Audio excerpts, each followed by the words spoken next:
Good afternoon, everybody.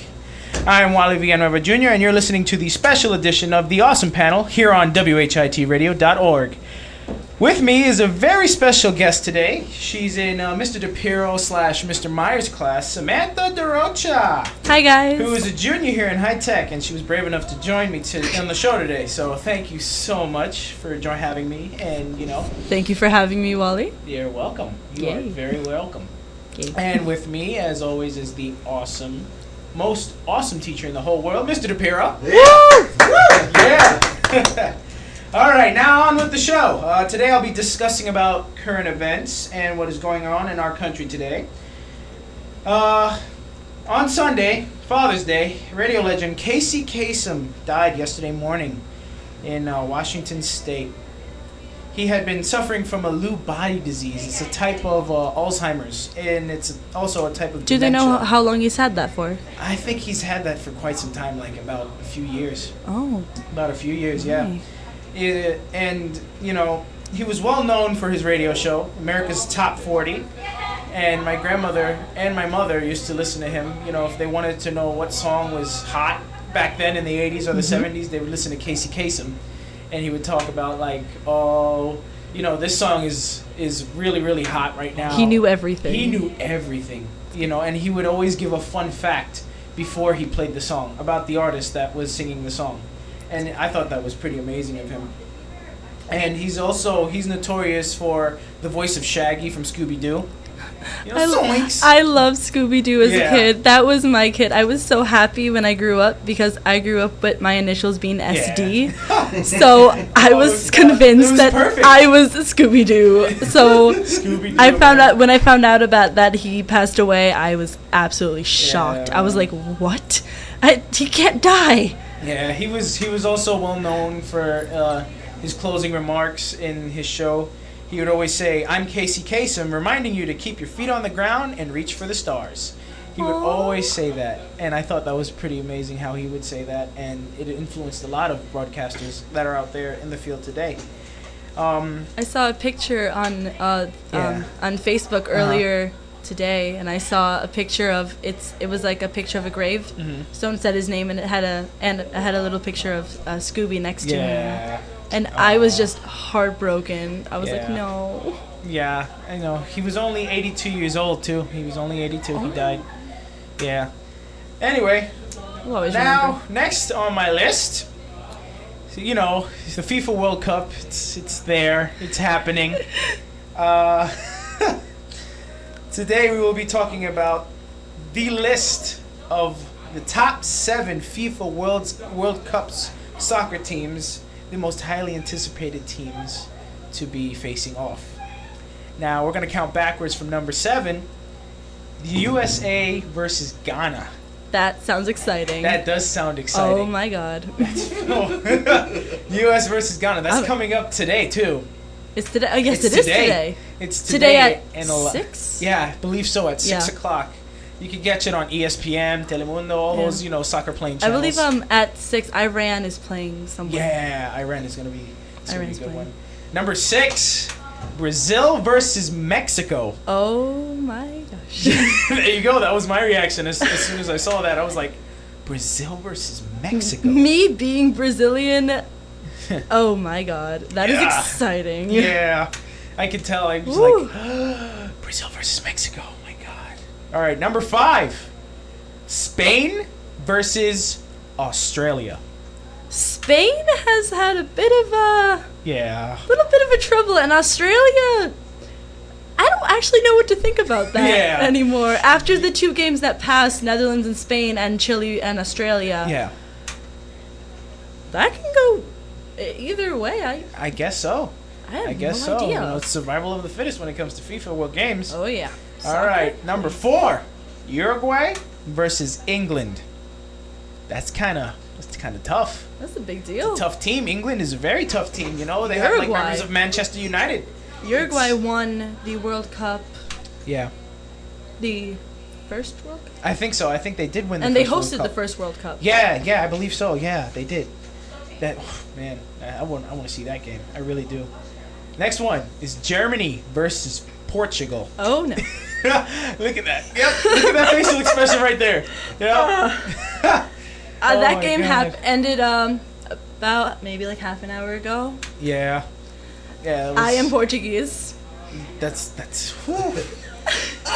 We're so sorry for your loss, Sam. Yes. Yes, I'm very Germany has devoured Portugal 4-0. The final score was 4-0. Yeah, isn't that nice? Oh man. Oh, it was tough. Yeah. Oh, it's very tough. I saw the game I before give the credit show. Though. Germany played hard. Yeah. They were Germany good. don't play. Germany don't play. Oh, you know, Portugal. Let's not cut them out yet. Two more games. U.S. and Ghana. Yeah, Germany does not play. Yeah, Germany's tough. I can see Germany getting up there. Oh yeah. They did. Oh yeah. They did not show any mercy. No doubt at all, man. They played hard. Number 2 is Japan versus Greece. I want to see that. I want to see that so bad. Oh my god. Japan played this weekend. Yeah, they played on Saturday. They played against some African country. Bosnia? No, not Bosnia. Not Bosnia. No. But I forgot the name. It's like one of those complicated names. Yes. Sorry, I'm American like that. Yeah. And now, number 1 on the FIFA World Cup's most highly anticipated team ever to face off is the United States versus Germany. Oh, yeah. We're talking World War II rivalry right here. The U.S. The U.S. is versing Ghana, Germany, and Portugal. Those are one of the top FIFA sports. And U.S. Yeah. I'm a little scared. Yeah, man. I saw something online. It was very, very hilarious. It was if the USA wins the World Cup, everyone's gonna have to start calling it soccer. Yeah. And then someone else wrote, if the US wins the World Cup, every other team dropped out. Oh yeah. And I was like, but I've heard the US team has gotten a lot stronger. Yes, they have. From what I've heard, but I don't know. Now, US versus Germany, man. Oh, I mean, Germany destroyed Portugal today. Yeah. Portugal has one of the top 3 players, Cristiano Ronaldo. Woo, this is going to be one tough season.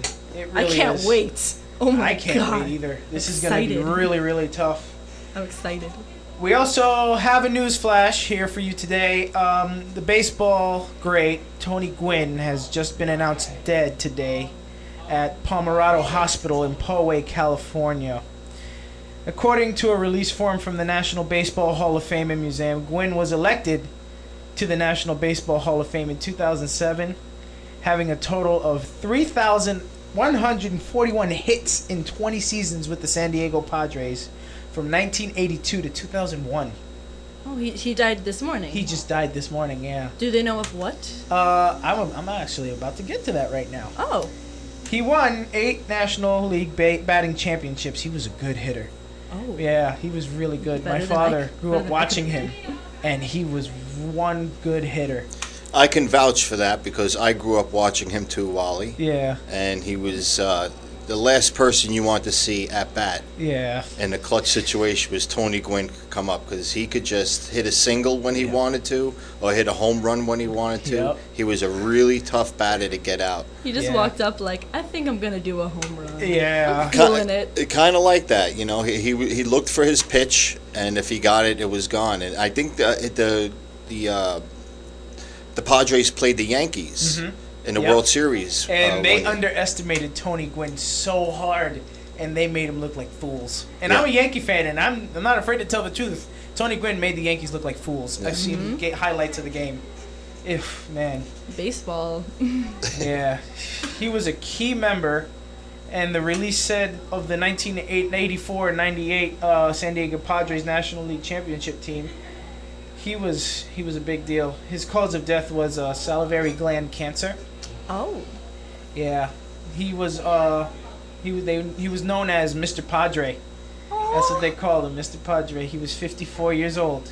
He's young. Yeah, 54. He was battling it for a very long time too. So okay. Yeah. So two legends in less than a week. Yeah, case on Father's Day too. Father's Day. I thought that was really harsh. That is He had to die on a Father's Day. I wonder how their daughter is feeling. You know how the daughter's feeling. Because Oh, not too long ago, before he died, the daughter and his wife, they were both fighting on who would take care of him. I see. How old is the daughter? Do you know? Daughter is, I think, in her 20s. Okay. I think so. Yeah. Well, that about wraps it up today on this special edition of the Awesome Panel. And before I go, I would personally like to thank Samantha for being one of my best friends that I've made here in High Tech. Thank you. And Mr. Placchino for teaching me the basics of the art of broadcast media. And Mr. DePiro for just being the most awesome teacher I've ever met in my 4 years of high school. Really, really awesome. From a different high school. Yeah, from a different high school, exactly. That's so I would like to say thank you for giving me this opportunity, and I will cherish this moment for the rest of my life. We want to say thank you for you, Wally. That's right. On behalf of Mr. Placchino, who just walked in the room, Mr. Placchino, would you like to say what a great student Wally was? He's saying his goodbyes Mr. right now. Energy, Mr. Upbeat personality, great host. A little more preparation would go a long way for Wally, but I think that's the missing ingredient for Wally. But I think he's Mr. Personality, and he has a wide base of knowledge. And I think he can go somewhere in this field. Yeah. Is your import by We're doing a radio show right now. In the middle of the show, man, killing the vibe. Doing a radio show Everybody right got now. Steven Chica. Steven I don't know if we Chica. can Steven get in the camera real quick. Hi, Steven. Hi, Steven. He's just there. All right. Well, for one last time, thank you for listening to this special edition of the Awesome Panel, only on WHITradio.org. I'm Wally Villanueva Jr. saying, if you can dream it, you can do it. Thank you very much. Have a good day.